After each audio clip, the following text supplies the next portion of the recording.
You know, Butler is a tiny town in Pennsylvania. It's got a population of about 6,000. I don't know how big its police force is, but I'm sure it's quite small, Mr. Producer. How many can they have? 12? 20?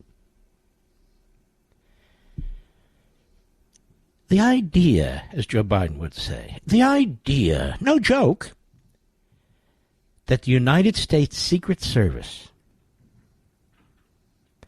with all its resources, all its experience, would be relying on a small-town police force of loyal, patriotic men and women, no doubt, to protect the perimeter, that is, the area outside an encircled area to protect the president, is so outrageous to me.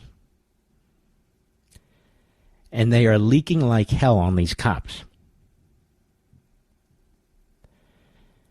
Does that mean a cop who saw the perp shouldn't have shot him on sight? No, it doesn't forgive, it doesn't forget. My point is different. The Secret Service should have been on top of that building. Secret Service drone or drones should have been in the air. The Secret Service, any building where a possible sniper can climb to the top, should have been secured by the Secret Service. Not a police department in a town of 6,000 people. I just don't get it. And now it even becomes more perplexing. You know, I get people who say to me all the time, why do you talk about Iran all the time and Israel all the time? Why? Why? Here's a headline from CNN. Secret Service ramped up security after receiving intel of Iranian plot to assassinate Trump. No known connection to shooting. The Islamo-Nazi regime in Tehran wants to assassinate Donald Trump. It wants to assassinate Mike Pompeo.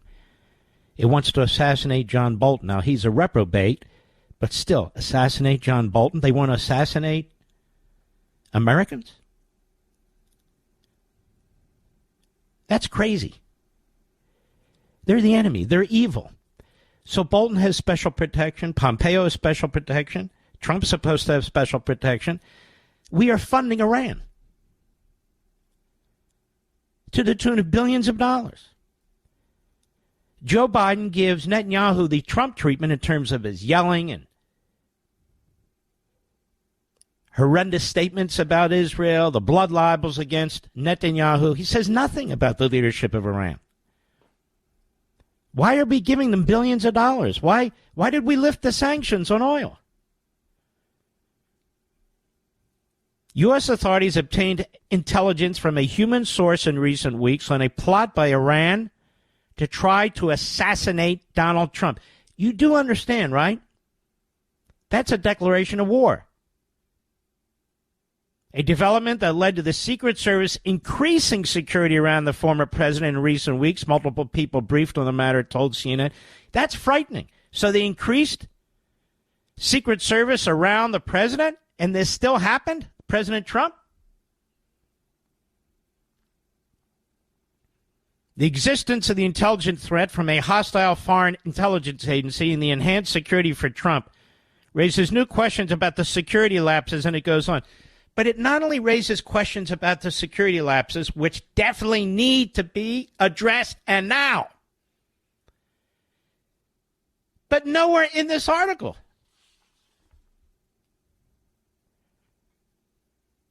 Well, let's go on. Let's go on. National Security Council spokesperson Adrian Watson, said there's no known link between the shooter, okay, the permanent mission of the Islamic Republic of Iran to the United Nations denied there's an Iranian plot to assassinate Trump. Oh, wow. Must be true then. These accusations are unsubstantiated and malicious. From the perspective of the Islamic Republic of Iran, Trump is a criminal who must be prosecuted and punished in a court of law. For ordering the assassination of General Soleimani, Iran has chosen a legal path to bring him to justice. Iran never chooses a legal path.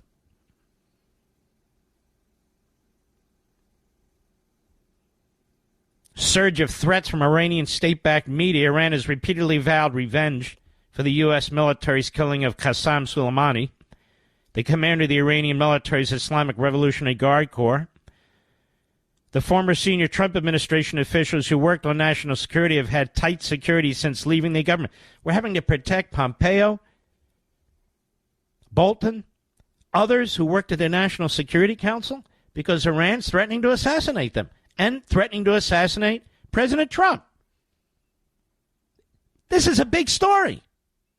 Former Secretary of State Mike Pompeo was also a target of the Iranian assassination plot. According to a federal law enforcement source familiar with the investigation, Trump's former national security advisor, Robert O'Brien, had a U.S. government security detail due to threats from Iran, like Pompeo and other former Trump officials. That detail was dropped last summer, according to sources familiar with the matter. O'Brien is now paying for his own private... So Biden drops the security protection for O'Brien, who is still threatened by the Iranians by possible assassination.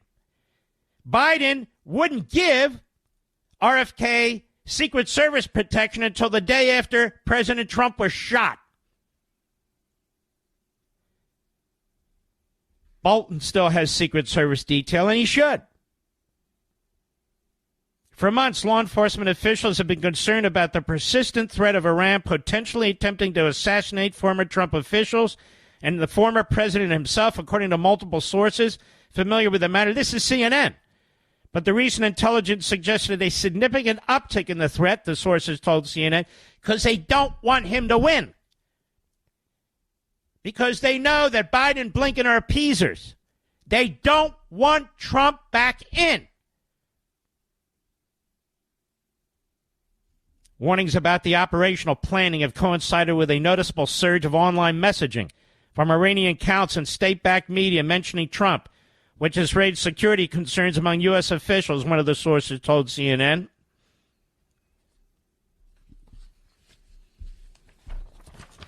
Now, presumably this information is in the hands of Joe Biden and Blinken themselves.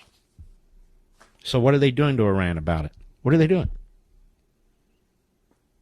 What are they doing? They're attacking Israel. They're undermining Israel. They're withholding arms from Israel. Israel says 60% of its tanks have been badly damaged.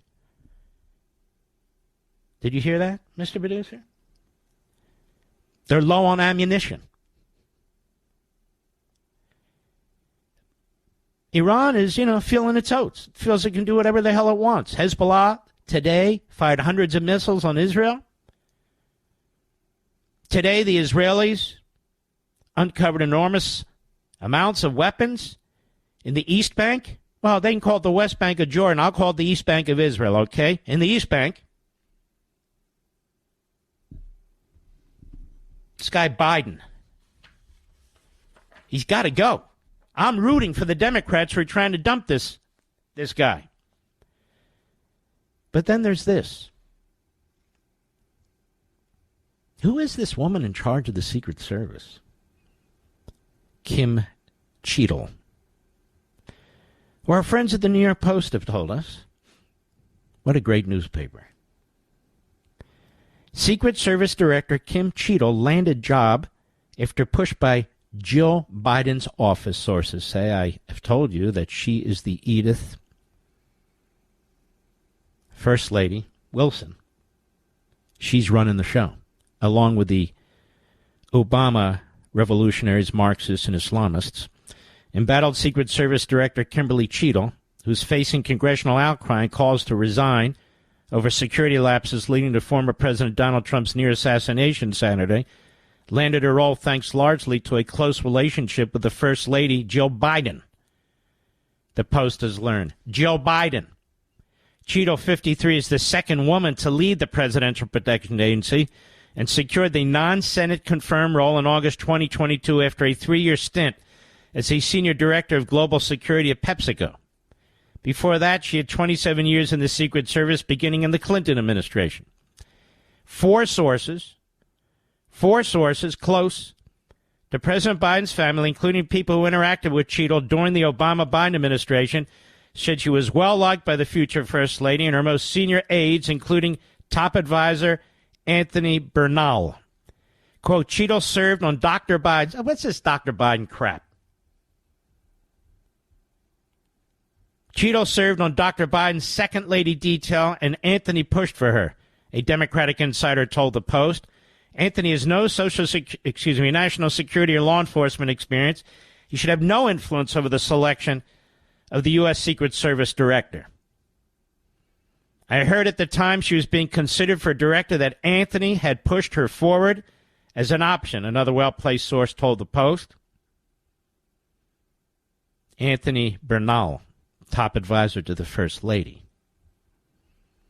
Bernal, 51, is widely regarded as rivaling even White House Chief of Staff Jeff Zients in terms of influence over administration decisions. Yes, because Jill Biden is acting as president.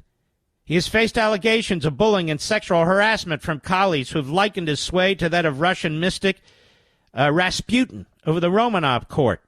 Anthony is obsessed with being DEI compliant, a third source told the Post, using the acronym for diversity, equity, and inclusion, the human resources practices of attempting to ensure diversity in the workforce.